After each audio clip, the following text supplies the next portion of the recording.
So here's our virtual machine ready to become a web server.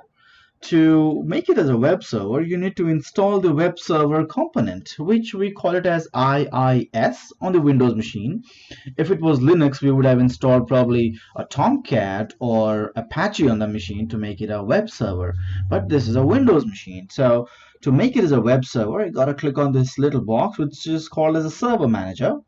And it launches that, and then I need to add certain roles to it, right? And those roles are called as Active Directory roles if you want to make it a domain controller. If you want to make it a DNS server, you will install a DNS role. Want to make it a DHCP server, you will install a DHCP role. But in this case, I want to make it as a web server so that I can host my web application on top of it.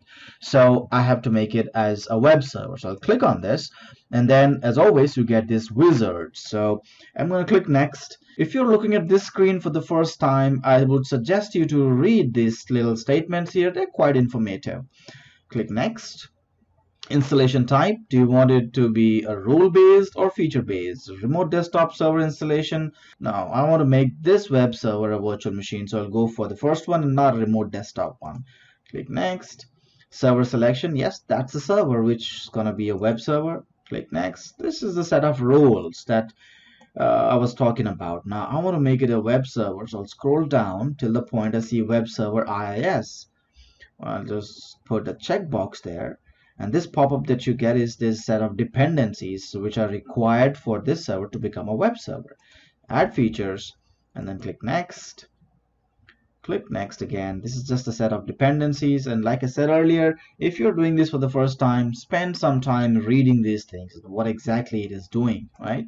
Click next, next again, and finally click on install. Give it some time for this installation to finish, and then it's ready to become a web server. So looks like this machine has become a web server now, because now it says installation succeeded on my server. I click on close and also close this server manager screen and launch the Internet Explorer browser to verify if it has really become a web server. Just to verify if I can access the website internally within the machine, so it will be a local access. Once that is successful, we can then check if it is accessible from the internet through your mobile phone or any other devices. So I'll just do http://localhost, right? Great. There you go. So you get the default page, which is great. So that means the IIS services are running. The IIS engine is responding to the web request. That's great. I will go ahead and minimize the RDP and see if I can access it from the internet. So go back to my laptop here, launch the browser, and then just type http:// well,